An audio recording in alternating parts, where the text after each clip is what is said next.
All right. One of my favorites there. Wanted to let you guys hear a little bit of that music just before we delved into our topic today. Hope everybody's doing well. We're gonna be looking at East Africa in a series of slides. Got a couple sort of themes that are going to come out. Let's see. I mean, starting with these folks are ship builders and navigators. Some of the folks from the Swahili coast side, particularly the indigenous aspects of shipping. That's one thing that'll come out. Another one may point to sort of the sort of histories of those exchanges and the broader sort of impacts of African culture in this sort of East Asian, as far as East Asia, but they definitely the Asian subcontinent in terms of interfacing and interaction and trade and network from antiquity on. And we'll look at some of that, and then I think we sort of end by looking at some of the clashes that will come. And maybe the tail end sets us for maybe sort of the beginnings of Europe, at least in this area. So that's sort of what we'll look at today for our lecture. You can see here an image of one of these great ships from houses of, at a museum, the houses of Zanzibar, right? Shungwayawa, right? I'm not even saying it right. But it's a type of a boat that comes from a very, very early form. There's a Metepe, and then there's another boat that we'll talk about in the lecture. And this image or this recreation that's housed in a museum shows, this sort of traditional form. And I think they said like the last traditional boat was built in 1930 or something. And some of those forms go back to, 17th century, but those concepts go back as early as obviously antiquity in the building. So there you have, an image of that. Just to see for yourself, right? And we've already looked at Periplus of the Erythraean, so we already know what he's got to say about and the way he can establish sort of time and place. That's the value of the written text. Sometimes, often transcribed from oral accounts and other things, but it helps put place and time sometimes in coordination with other things very effectively, right? So.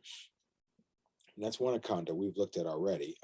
Even though they have varying issues, and this is why you need sort of other interdisciplinary evidences to complement them, because they will describe areas as barren, maybe inferring that it's not barren, but maybe inferring that it is for whatever sorts of reasons. So all these kinds of things play when you make sense of this. But a range of writers from this period have a lot to say about the East African coast, and one of those is Periplus of Erythraean. Also Pseudo-Callisthenes. That's one we already came across when we looked at the Candaces. So you can see even from that, it's a pretty established sort of a source on some of this material, right? I'm having traveled with Alexander into Axum, as his Axum and his Candace account describes. Sri Lanka or Ceylon as it's called, the British had named it, and then places other places in the Asian subcontinent, right?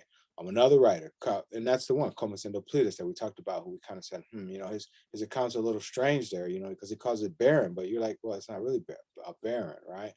Others, Strabo or other, writers, of the period have had some things to say. Even Pliny, if you want to go back to the early sort of Roman writers that are making and identifying this place and letting it be known that at least they had some knowledge that there was a culture here, and that they were getting goods from these places, right? Some of the folks who were more international and more traders, obviously knew these places very well. The recording is another thing, right? But it's Justinian records, right? The Kebun Nagast, right? Which in its own way says that, early, they've been going back and forth to India. They're telling people that. People were like, this is Kebun Nagast, they're talking about Noah and the flood and all this other stuff. So they may just be trying to just throw it in or whatever. So, people, the evidence, if you looked at our article already, you already know the evidence shows pretty clearly that there was some trading going on between the two, established. So, you got all this kind of stuff, archival, oral, archaeological, Swahili oral evidence, right? That you'll see if you look at Henry Gates's piece, right? And they predate the voyages of Vasco da Gama, of course, of the late 15th century, right? And so, and as I mentioned, we'll get to this at the tail end, but by the time the Portuguese come, it's this sort of idea. Before rushing in to plunder these cities, they took time to stare at them for a moment and admire them, right? So, they were looking at some very awesome and sophisticated culture, right? Labeled this sort of quote unquote Moorish, then Arabic, but anything but Swahili in the Portuguese record.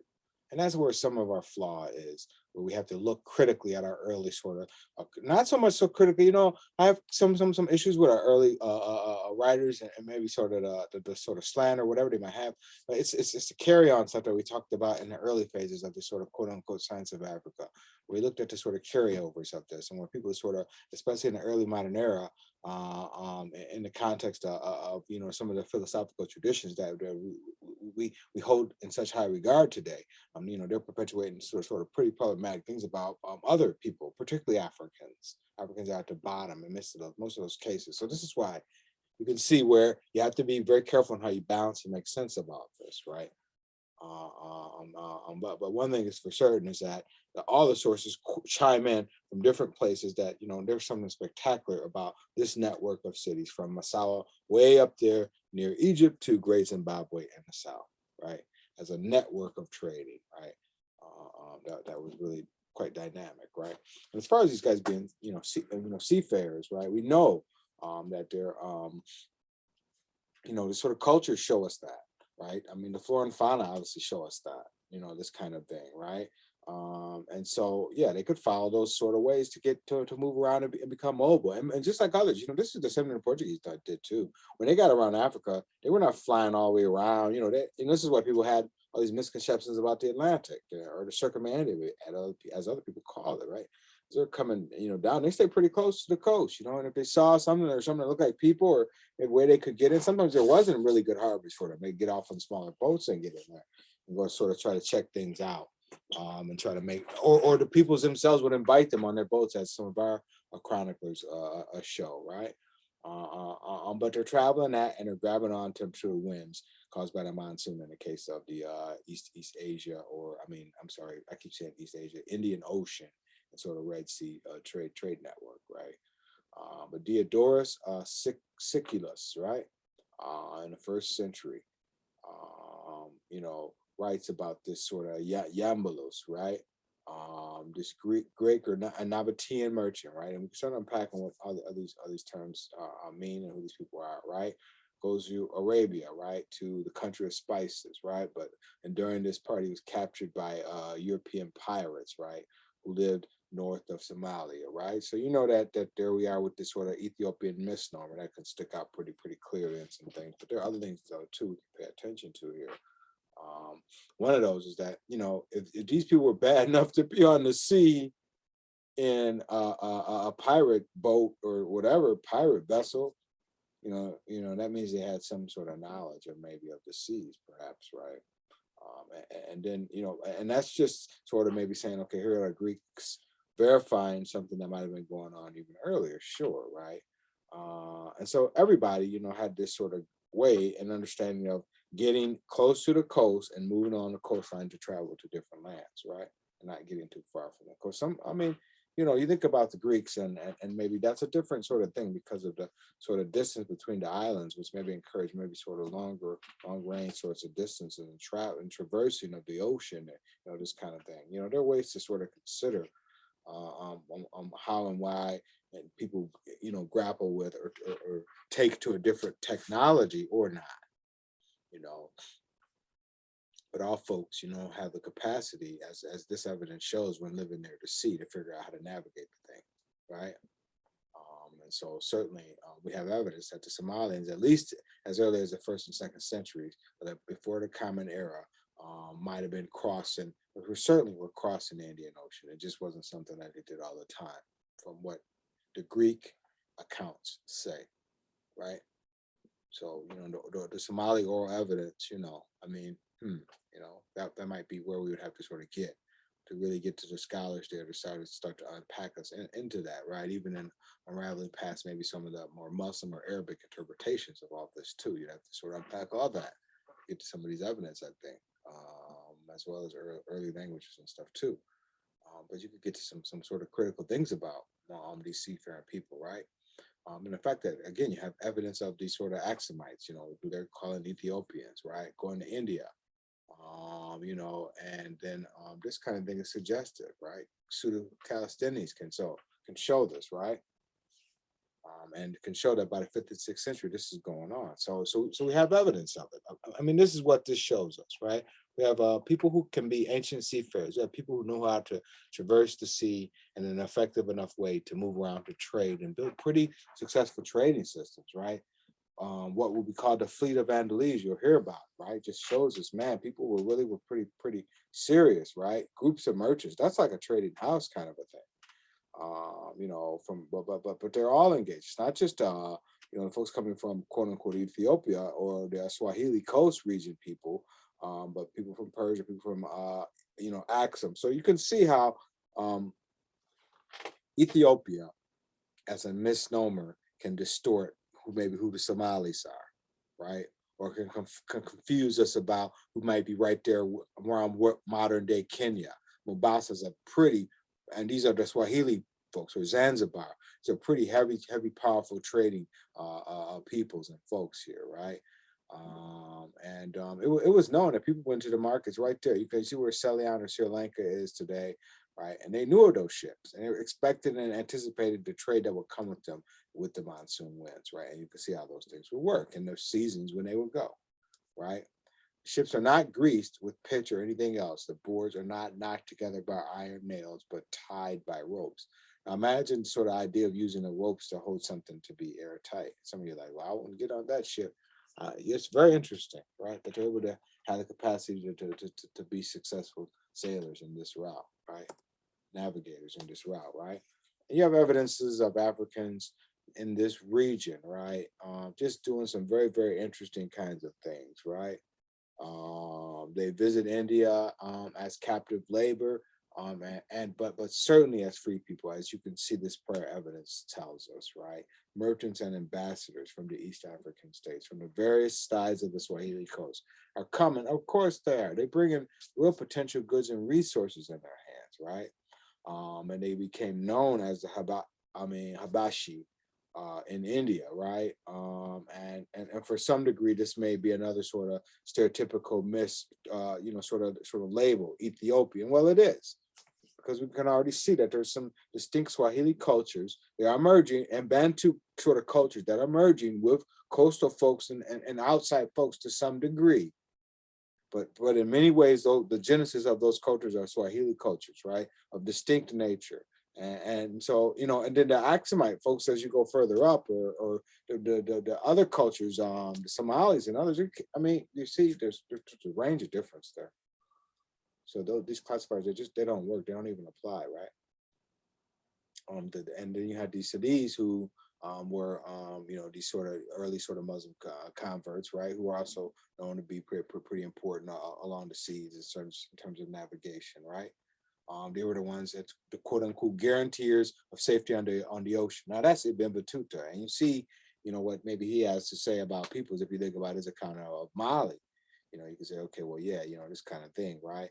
But Admiral's up to the Mongol Empire, Mughal, sorry, empire, active up to the end of the 19th century. And if you know anything about maybe sort of history in the Asian subcontinent, you know, with the Mughal, you know what I'm talking about, not the Mongols. That's different from there. That's why that made that correction.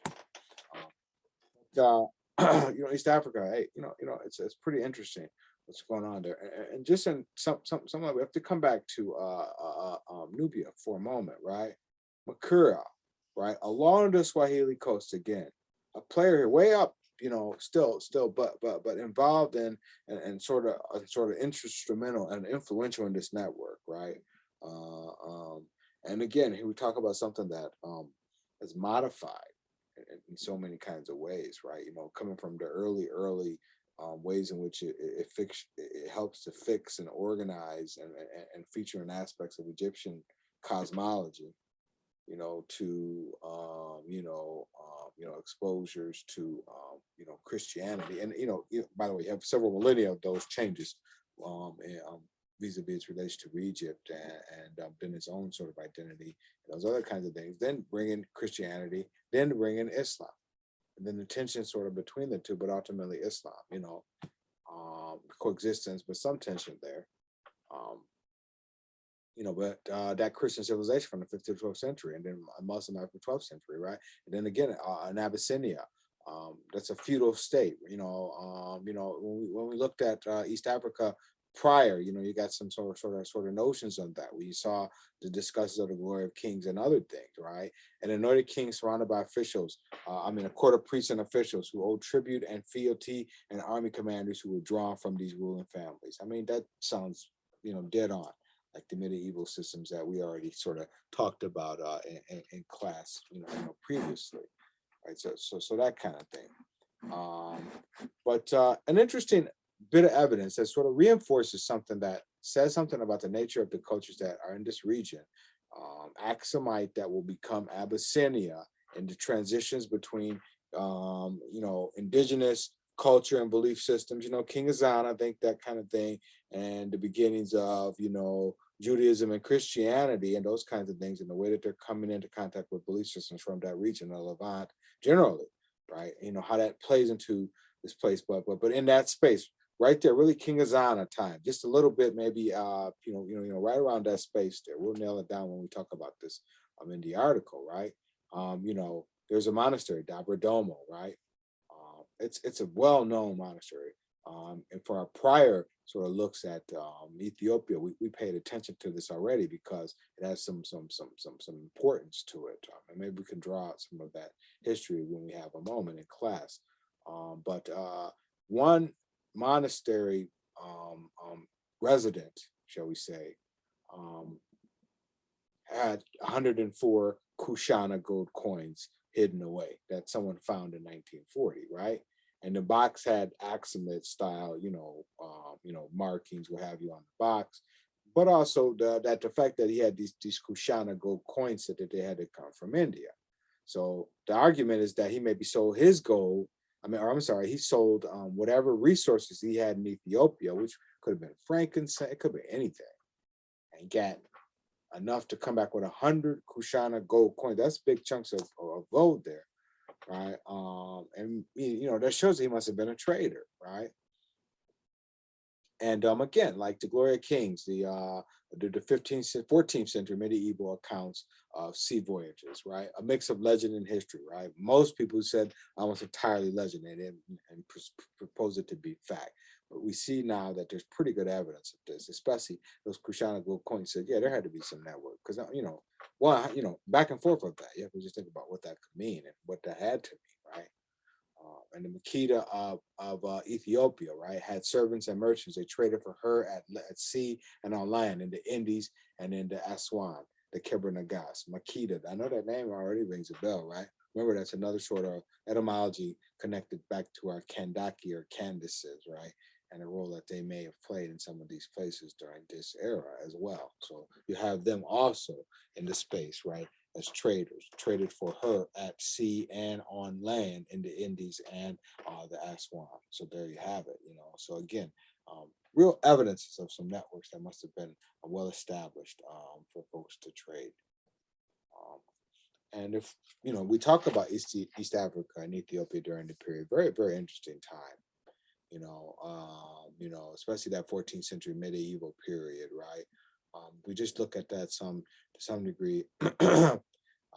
What's happening there, right? You have a head of state, Zer Yaakov, who during his reign wants to, in addition to sort of infrastructure build, believes in sort of establishing a more formal ties with Europe, particularly with Rome, right? And as we're coming into the space of this era, well, we know what's coming on within about a generation or so after the reign of Tsar Yaakov, right? That's the Inquisition. We talked about this before. So you see how this is coming up in some of our conversations, right? And look at this account of this, right? Because think of this spreading, this idea of casting out or castigation of this quote unquote infidel, right? And how that might play in things, right? And then look at this account of how it will play in Abyssinia. Remember, they have an established system of Christianity that goes back ages, right? It goes back ages. And then in the context of that, you have something like an outside inquisition come in and say, hey, this is what you got to change. This is what you got to reform. And these are the ways you need to do it, right? I mean, look, and think about the image, right? There's a great terror on account of the severity of his justice, of his authoritarian rule, and above all, because of the denunciation of those who, after having confessed they had worshipped the devil, caused to persecute many innocent people who accused them falsely. So what's going on here, right? And this is where you see maybe sort of Portugal and Europe also too, in beginning to sort of have an interest and interplay in Africa, picking up on those early the Roman period sorts of contacts and exchanges, as well as stuff that had been going on during the medieval period, right? Relative to interchanging and the relationship. So that's what you see sort of playing. And by that same period too, now, you have a Christian, because remember, Nubia is going to become Muslim, right around this time too, right? So now Abyssinia becomes a sort of zone of Judaism and Christianity, separate, hidden away, let me not say it that way, more a bastion, and around it are Muslims or Islam, right? And there's not always tension, but sometimes there are, right? But now again, look at what the globe is doing at this time, right? So here's another grand historical sort of thing that's playing out in Africa, right? And some of you already probably know the Crusades, but we'll talk more about this in class maybe, because it's the backdrop to this, right? How does that play in this? Well, look at the way that Christians and Muslims are interacting and exchanging, right? And for sure, the Ottoman Abad bin Ghazi and the Ottomans, and there are others that predate the Ottomans and their tension with other groups. The Seljuk Turks, for example, are a little bit earlier than the Ottoman in terms of the tension that will play. I mean, there's some narratives that you get to talking about the Crusades and the fights that will come, and even prior to that, just to make this point, people like Saladin the First, right, had made after defeating Europe's crusading army, had declared in the Levant, the territory of the Middle East that they now could occupy after winning in this war with Europe. They could basically say, well, we're going to let people coexist. Jews and Muslims are going to be able to coexist, right? You say, well, no way. Well, yes way, yeah, right. Not that different to what Spain looks like just before the Inquisition, right? So those kinds of things, but they're at work here. So yeah, this will play. But at any rate, so here you have, the trade is the driver for this. Let's be clear. Even in the terms of the Crusade, if you want to get all funny, and we can talk about how trade was a feature there. But Ahmad Benghazi can use that as a way to sort of say that, he can't get you the trading networks for this and that, and that he saw Ethiopia or Abyssinia as a threat to that.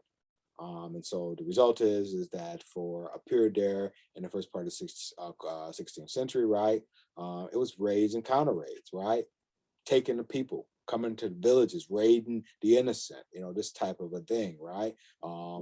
Finding where gold or precious metals or resources are you can steal and take, right? That's so the kind of thing that's going on, right? Again, political and strategic, less about religion and belief and ideas, right? And then the ground as it becomes, leads this bigger attack against the Ethiopian or Abyssinian territory, burning churches, taking prisoners, right? What they call the Battle of Shimbukure, 1529, right? The Desi Emrat. This is him saying it. Tadesi Tamrat saying, the Imam Ahmad broke the backbone of Christian resistance against his offensive, right? So that's telling you that this guy came with some severe sort of energy during this period, and was looking, things were not looking good, right?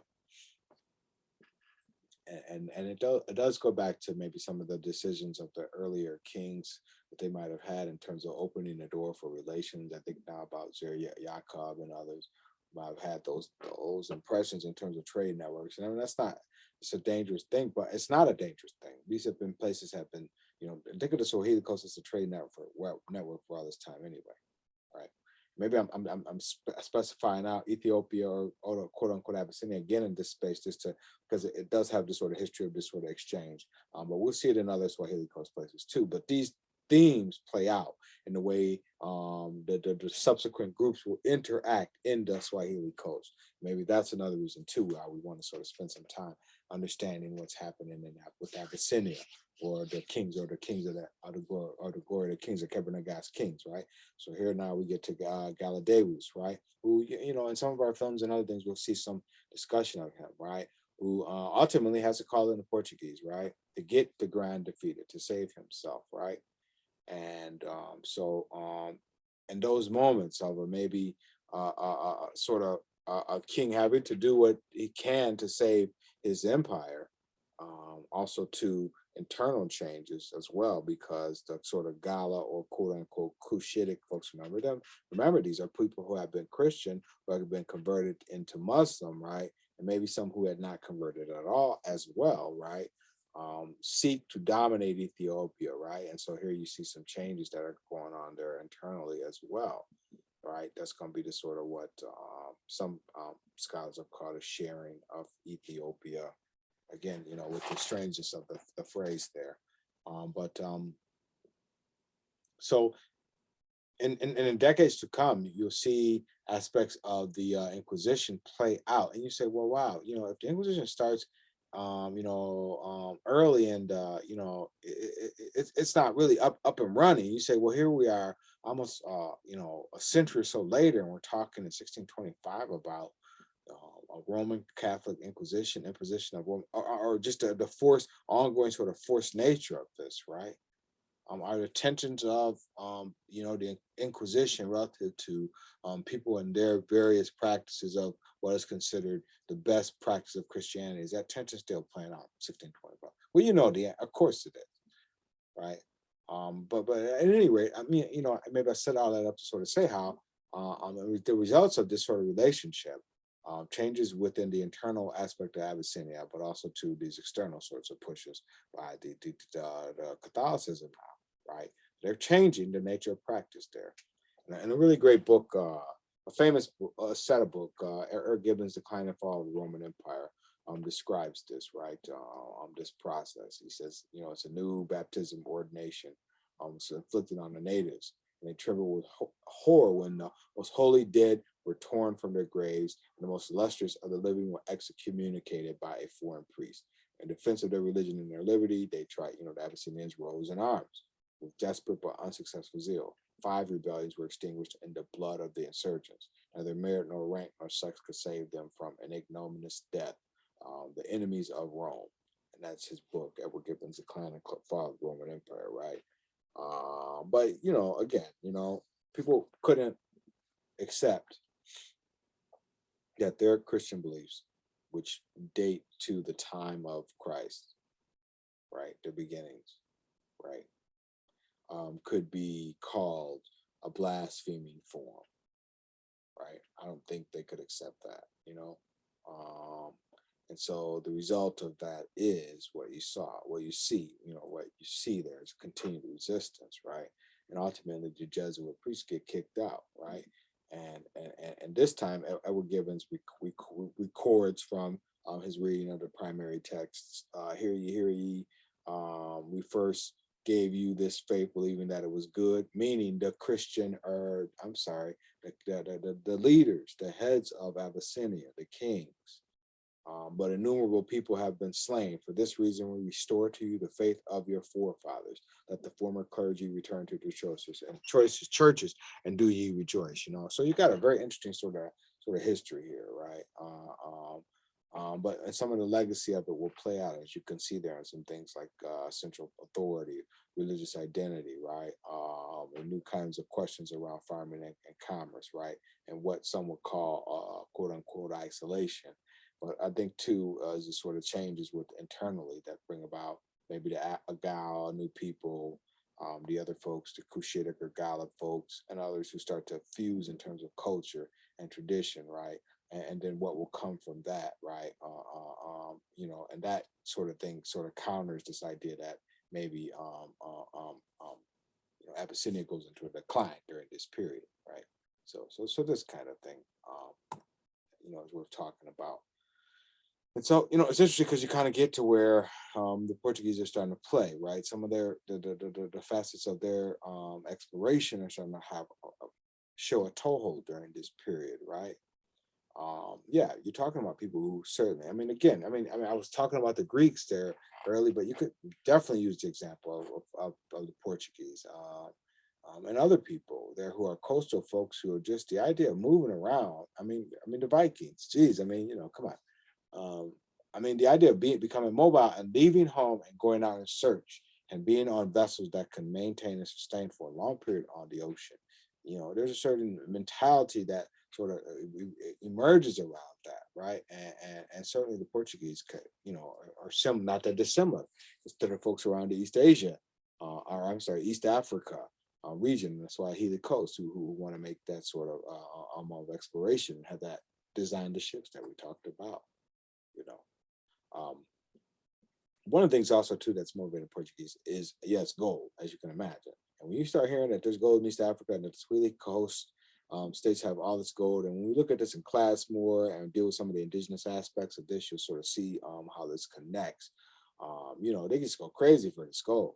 You know, first it's the Portuguese and some Muslims, but they go crazy for this gold, and that's really the driver behind these quote unquote quests for, you know, a Prester John all of a sudden becomes this character who shows up, you know, and then when they get to Ghana, 1471, to the coast of Damina, the Gold Coast, right, as they call it, because they find so much gold there, and there is a lot of gold in Ghana. There's no question of that. There's still a lot significant amounts of gold to this day. When we look at Ghana and their chapter on West Africa next week, right, you'll see some of this, the significance of some of this, right?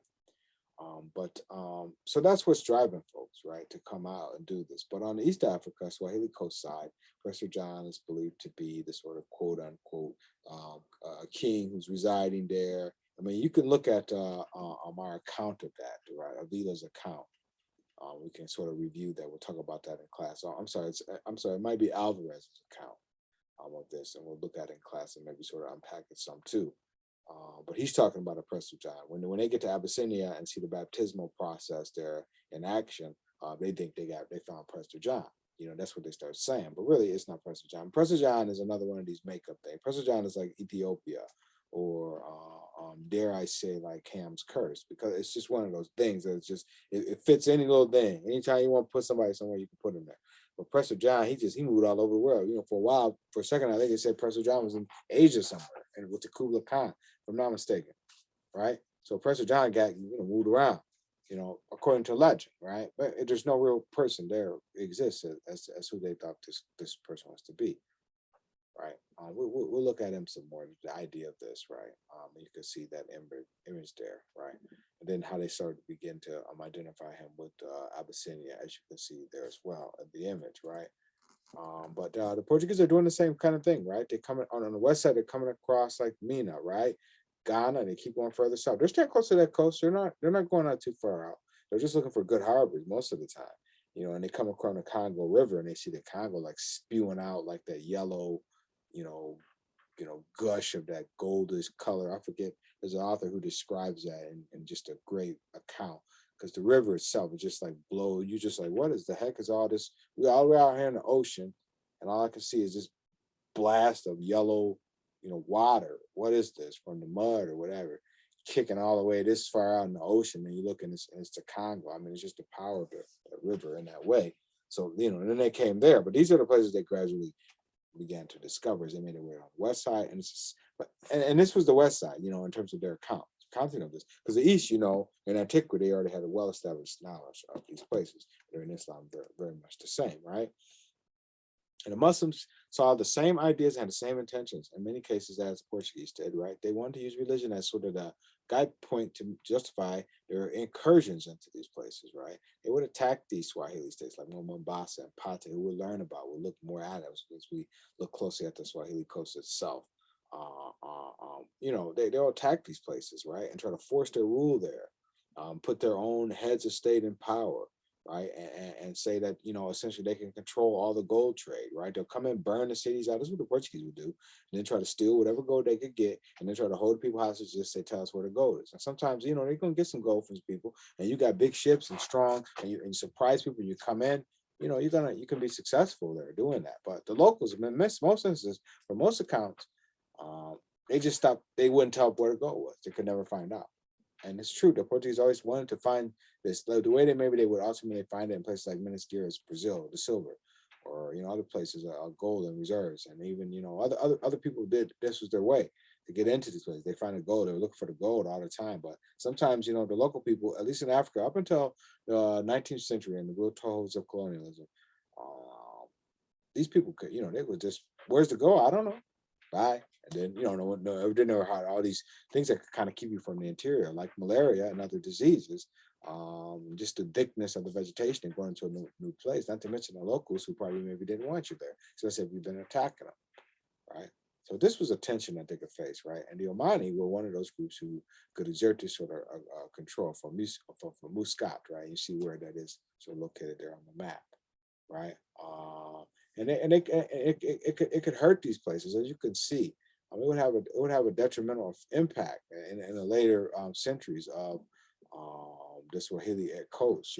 It's the real strength it might have had during the medieval period and the late medieval period. It's limited, as you can see, by the time you get to 17th century, 18th century, right? 16th, late 16th century. You can see, right, because of the tyranny of these folks, right? But they couldn't make them do what they wanted them to do because they didn't know where the goal was. So they could always play. And then also too, of course, people were gonna fight back. And so they would sometimes, when they would send their representatives, they would kill them and murder them back. So you had this sort of this tension that could obviously as you could imagine, destroy the trade that was here, right? And then internally you had some things too. And there's one of these accounts, and this is one, we'll talk about some others that really get into some sort of interesting kinds of things relative to the history of the place, right? One of them are the Zemba, right?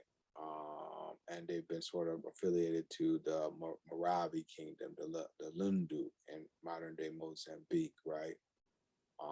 And based on maybe some 19th century oral traditions, at the time too, a Portuguese priest in the 16th century, right, and a Portuguese Dominican priest, and his vice regal documents, right,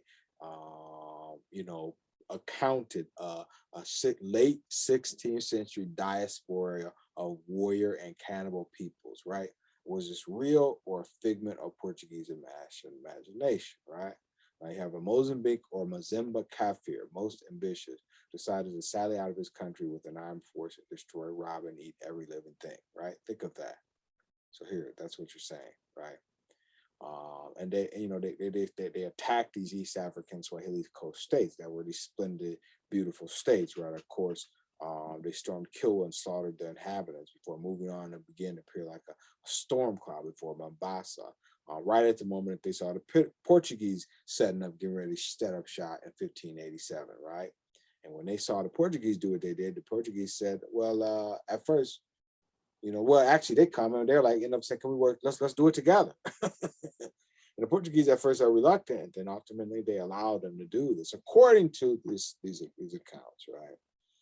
And there could be some overemphasis there, but from what it says, they on the spot sort of symbolically slaughtered and consumed some thousands of people, according to this Portuguese evidences and accounts, and some traditions, some oral accounts of this too. Ultimately, it's a local group, a local Swahili group, the Malindi of the Seguju, who round up and ultimately will use a combination of groups, recruit an army, and put a stop to this. Because there are evidence that there certainly is an attack, and that they certainly do destroy Kilwa, an East African coast city-state, right? But now some of the aftermath and other things in Portuguese accounts of that, you can see what our evidences sort of suggest there. So even if you come a little bit forward there to the 1590 period, you talk about something called the Battle of Malindi, which just is a catch sort of space to deal with, what we've sort of described, what the Swahili coast will become by the end of the early modern era, right? By the time you're talking about Christopher Columbus, the time you're talking about, people Vasco da Gama, or by the time you're talking about that quote unquote age of discovery, this will be of detriment to a prior history of exchange and navigation and trade, right? Europe's quote unquote age of discovery, in collusion, or not collusion, but in collaboration with, shall we say, the Omani, and their efforts to sort of dominate this region through force, will dismantle this. And so maybe the moment there involved this is the Battle of Malindi, right? Tension between those groups, and then the Malindi and the Seguju, who have been fighters, as we mentioned before, right? But Mombasa and Malindi still, as you'll see, these East African states will still have some vitality as trading places, right? And the Portuguese, even in these early moments, attempt in an effort to sort of split and use the city-states against each other in a way to sort of get at and exploit resources there, right? And then you have, again, a pan-Islamism, right? Which now is going to bring Islam. And, by this time you talk about Islam and Arabic and even prior to the Portuguese, by the way, interchange and interrelationship and intermarriage in some instances with Swahili folks, and even some moments, as you can imagine, with royals and with elites. And so this sort of Arabic affiliation vis-a-vis indigenous cultures also too is at work, and some of this that will play out, right? These kinds of things, right? And again, you kind of end there with Zimbabwe, which we've already sort of talked about, right? And coming all the way down to the tail bottom end of that, and maybe coming back to our two places, because that's a hedge spot. So that just makes you wonder, what role a place like this might have played in sort of the seafaring and the trade that we looked at as we looked at East Africa early on, and actually, sort of South Africa, because it's on the very tail end. What role that state might have played in as a sort of hub of this sort of East African or Swahili coast trade, right? Because the Swahili, they call it Dao or Metepe, right? That points to interior civilization and technology. The development and the implication of the design of those things, they modify in context with other shipbuilders and other folks, as everybody's doing. But they're indigenous designs and systems, right? And then and then you have interesting things, right? The characterization of the folks as the Zanj, the beginnings of sort of Islamic efforts, right, that begin to sort of collude conversion with a pan, or not pan, but I should say trans-Saharan slave trade, right? And then also too, as I mentioned there, the sort of Islam and Arabization the way that plays into the Swahili or Bantu people as ethnic folks in their own right, as inheritors of this history, right? How do they play vis-a-vis the Islam and Arabization, right? And what does that mean in terms of traditional patriarchic spirituality versus Islamic paternalism? Again, when we look at religion, some in class, and we sort of see some of this and some video footage of this, we'll sort of can unpack this in a little bit more, maybe perhaps in a better way, right? But really, too, what you have to in the wake of this early modern period is a new culture too, because the forcing of this. I mean, think about the Atlantic experience if you want. That's an example of that. You know, the African, European, and the Native American don't come together in nice ways. The history is not a good one. It's one we've been keeping quiet about for so long. But the truth of that is that you also have emergence of cultures there that come out in some dynamic ways, as we could talk about. But so look on this side, and you say the Portuguese later, but the Omani and Islam and other folks coming from the East and from the Levant and from the Asian subcontinent, from East Asia, intermingling with different kinds of Bantu Swahili states up and down the coast that vary significantly, like all the way up to Abyssinia, and we talk about the Gala and the Agao people and those people up there, always south to now maybe more Bantu Swahili folks around regions like Great Zimbabwe and Shona people there. Well, there you go. I mean, so you got all these different kinds of folks that are just part of this, and then they come all mixing that together. And now what you gonna have with that, right? I mean, you got some dynamics. And the music shows. That's why I was playing some in the beginning. We'll show some in class.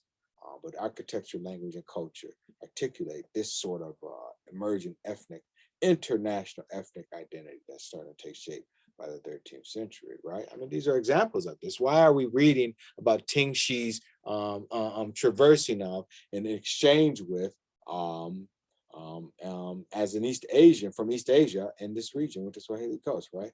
I mean, there's some issues with this account we will talk about also in class, but think about it. I mean, just take a look at an image like this. This is kind of telling to some degree about some of how some of this, what's at work here? What certainly is at work in a lot of this, right? I mean, there's a giraffe here. I mean, and what are some things we can talk about what this maybe suggests, right? With the image and also sort of source the image out too as well, right? But in this era of this sort of now changing culture and modifying culture and emerging culture that comes during in collusion with pan-Islamism and the sort of quote unquote age of discovery, a declining trade, right? And other northern centers, right, continue to resist Portuguese monopolization efforts, right? But then also too, now you talk about now the Dutch now, and then pretty soon the French now, and then the English who are going to start showing up now, right? And so of course we talk about the lasting nature of this. Maybe those are some of the aspects of this sort of internationalist, culture that we're describing, right? The Portuguese, though, in a battle there in 1698, is a sort of the sign of the end of things. Excuse me. And this was, the Omani essentially fighting the Portuguese over who's going to have control of this Port Jesus, right? Again, this is where the Omani will be victorious, but when they win, they take the place of the Portuguese. But when they sort of initiate and sort of engage in their authority, you see resistance. The city-states resist. The Zanzibar, the Pot, the Kilwa, they resist, right? And then now by the time you get to 1696, here's the French looking for and trying to find labor on the Indian Ocean in places like Madagascar, and using that labor to grow sugar and other things, right? So they want labor now. So now they're involved, right? So here by this time, 1776, the same year of the Declaration of Independence in our country, coincides with Captain French Maurice establishing the Treaty of Kilwa with the Sultan in 1776. But they ain't talking about freedom, are they? They're talking about trading people. And he just slides into the same sort of convenient relationships that certainly have been a feature of a trans-Saharan slave trade network previously, right? So, the tension there. Now Europe is in it, and this is what I'm saying, and we can get a little far up the wind here and get to where all this is going to start to play. But, the French won't fight the Omani because They don't want the British to be in India. And then both of them, of course, are engaged in the slave trade. 14,000 annually from the Portuguese for Mozambique and Zanzibar, 30,000 slaves in Bourbon in 1787, right? So look at these numbers here. And then now coming from the West, as you can see, you do have this sort of evidences of these trades, especially in the context of East African states. So yeah, are we saying that Europe sort of is in part of facilitator on the East African side there too, relative to the trans-Saharan systems? I think that's the right kinds of questions you want to be asking, to sort of get at the root of this, right? Yeah, they don't want to get rid of the Omani because the Omani already have hey, the Omani can fight the British. They can fight them. Let them do it, right? But the Omani are in this sort of state of trying to control the entirety of the trade. We talk about them in the era that they try to control all the way up until the into the 19th century. It's really the unpacking. I want to say it's the British that will ultimately sort of secure and dominate this region of East Africa through this sort of really basically. Then you talk about the sort of machine of colonialist politics or the sort of carving up of Africa stage stuff that maybe will sort of take shape. But that's early. That's a little bit later. I'm sorry, right? But they're the ones who will push the Omani out, right? But then again, there you got the Dutch East Indies Company by 1602. So again, the idea now of this was beginning to take shape at the latter phase of this, right? But a lot of history predates this. A lot of history of these Swahili civilizations predates this significantly. So most of what we'll do in class is look at them a little bit more closely through video, through some music, through film, and through some other things, so we can sort of see more about the cultures here and the ways they've been interacting with these sorts of discussions of the outside groups.